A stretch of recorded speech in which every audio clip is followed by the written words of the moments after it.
Hi, this is Gina Wagers, and this is my EDL 856 case study. Just to start with a report of the case and summarizing the information, what has happened so far is there is a new parents organization that has been formed. They have discontinued their affiliation with the National PTA and they're functioning independently. Officers of the new parent organization met and established subcommittees on discipline, teacher performance, curriculum, and school evaluation. They also discussed changes that they wanted to make to the annual back-to-school night. The principal then held a meeting with the new representatives to discuss specifically the back-to-school night program. When and where did these events occur? There was a meeting that occurred privately between new members of the parents organization, and that occurred prior to the meeting that the principal held, me, with the new representatives of this new parents organization. So who all is involved up to this point? Members of the new parents organization, those are parents, obviously, members of the community, school community. They're concerned about parent participation and community involvement. And then me as the building principal, concerned about balancing the needs of the community and the school. Continuing with information here, who is promoting the success of the students and the adults? Prior to this, the traditional PTA had a relationship and a role in the decision-making process with the principal. In the future, now moving forward, it's going to be the new parents organization with the principal and any other relevant stakeholders. So who has the knowledge and the skills to lead and implement this? As far as the process for continuing school improvement and reflecting those core set of values of the school would be me, the principal, with the support from the stakeholders. And then as far as leading this improvement, the principal, again, with access to additional information, data, feedback, and community members and support. So what hasn't happened? What information is missing that could lead to potential issues here? First and foremost, the concerns that were raised about parent participation and community involvement aren't specifically laid out. Was this feedback collected or from multiple points of view or perspectives, or was it shared with anyone outside of the members of the new parents committee? Do these concerns only represent a small fraction of the school's families? Communication barriers exist. It doesn't seem like meeting norms were established because there were questions that were ignored. People were speaking over one another in the meetings. The new parents organization also wants to be more involved in the decision-making and policy-making process of the school, but they may lack knowledge about the building and district communication process and structures as far as any rules that guide participation in those types of events. So what other stakeholders are not represented in this new parents group that might need to be? What is the role of the Board of Education or the superintendent or other school staff in this communication and planning process? So thinking about some of those issues, are any of them legal or ethical? There is some potential damage to the relationship between the school principal, me, and maybe the parents group just based on the separation from the national PTA. Maybe it seems like there's a lack of communication or respect that led to this change. And then I think there's also a potential for conflict between the principal and the new parents group based on differing views of the role of the parents group. It seems like our values are a little bit conflicting here as far as the process for decision making not aligning with their views on wanting to have more input on those decisions. And then continuing with some other issues that there may be, I think there may be potential conflict between the parents group and school staff, specifically teachers. The parents created this committee related to teacher performance, and that begs the question of contractually or legally who should have access to that information or to be evaluating teacher performance. I think there's also a potential issue with the parents group wanting access to students and teachers in the building to collect data. What type of data are they wanting to collect, and does this violate any FERPA or privacy rights? So in synthesizing all of this information so far, it seems like the core issue here is that stakeholders are attempting to come together to implement a plan for improving parent participation and community involvement with the school, but there are conflicting views on the roles of the groups and individuals that are involved in that process. So in identifying the missing information and why it's important, first and foremost, the people that make up these groups and committees, the new parents committee makeup is kind of concerning. What voices are not being represented or heard. Also, seems like traditional methods of communication, there may be some underlying issues that may have led to the creation of this new group. So I'm wondering if there's some communication issues with information being distributed or reaching all of the families in the school, and maybe this is why this has led to this change. As far as the place, knowing more information about the demographics of the community and the school itself in order to identify its specific needs would be important. And then thinking about the programs, are there other groups or opportunities for parents to become involved in the school? So prioritizing what I absolutely need to know in order to make a plan or a decision.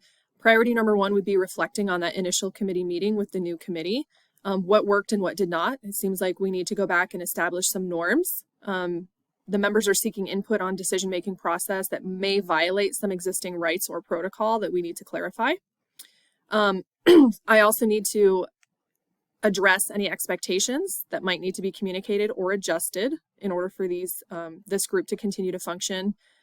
And then, are there any stakeholders that need to be looped in with the communication or involved in these meetings or processes?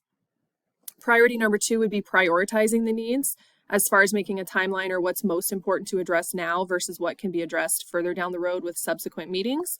So determining first and foremost if there's adequate data or feedback from all of the stakeholders and parents in order to move forward with proposed changes to back to school night.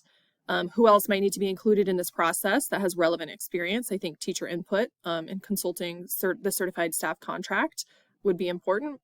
And then also what needs to happen prior to the next meeting in order to then create a plan to address some of those secondary concerns other than the back to school night changing. Priority number three would be identifying those next steps and then implementing this plan.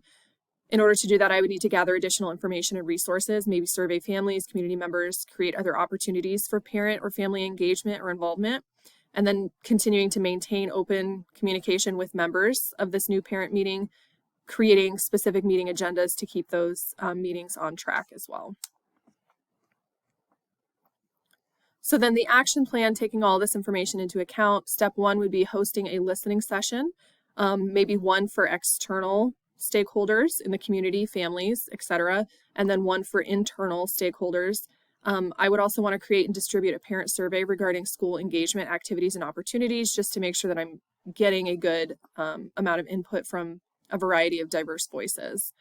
And then step two would be hosting a follow-up meeting with the new parents committee to establish meeting norms and to clarify the committee roles. I think that's very important to establish meeting norms and expectations, and then share copies of district and state policies regarding parent involvement in educational decisions and committee participation, just to clarify the roles that we will have moving forward in decision making. I would also want the opportunity to share the listening session and survey data with parents of this new committee meeting, so that they have an understanding too of that information. Moving forward from there, the next step in the plan would be to evaluate the current school communication flow chart, their methods and frequency.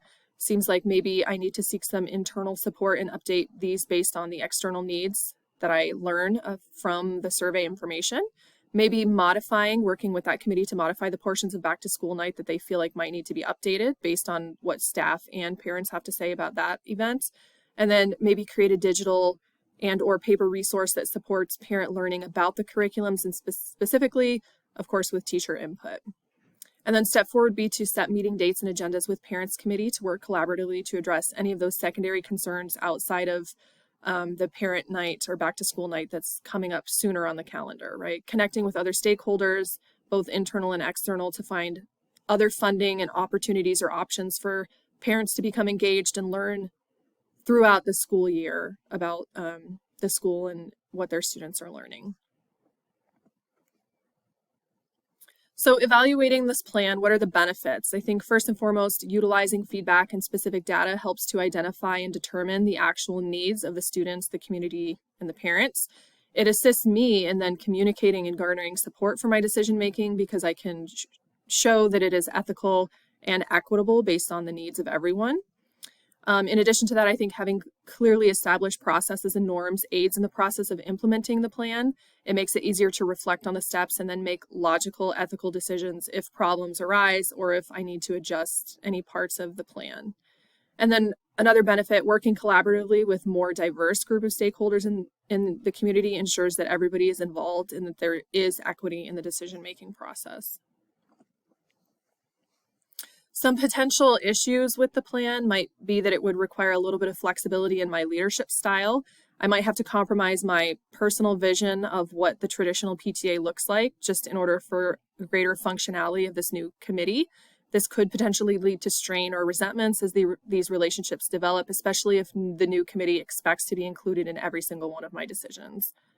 I think another potential issue would be the creation of this new parents committee has already exposed some areas that might need improvement as far as communication and community involvement. This could lead to high levels of frustration and a lack of functionality if these are not addressed more systematically at a higher level like the district level, because this might not just be isolated to the building that I am in. I think another potential issue is that the new committee does not provide all stakeholders or families outside of the members that are part of the new committee the opportunity to stay involved in the process. It might address some of the short-term goals with revamping the back to school night, but it may not address long-term needs. So development of the plan. After reflecting on the plan, what is the best decision under the current circumstances? I would move forward with my action plan. I think the creation of the new parents committee means that the internal and external communication for the school needs to be evaluated and updated. I have a responsibility to do that and address all needs through equitable and ethical decision making. The plan that I made provides a sound ethical decision-making process to handle the time-sensitive committee needs while also advocating for any future success of the committee, students, and staff. The plan utilizes data and stakeholders to address short-term tasks, and it can be modified and adapted after implementation begins in order to address more of the long-term goals or needs. So then successful implementation of this plan is going to rely on the following. I'm going to need feedback from the new parents committee as well as feedback from other internal and external stakeholders. In addition to district data, policies, and contracts, there's going to need to be consistent communication, following established timeline and clearly established steps within the plan and keeping everyone looped in. Also support and feedback from internal and external stakeholders. It also requires me to maintain a positive and solutions-focused attitude in handling any obstacles that might arise, especially because it's my responsibility to set the tone for the school and establish important norms that will shape the decision-making process. It's also going to require ongoing evaluation and reflection on committees and implementation that reflects the needs and focuses on the success and well-being of everybody involved.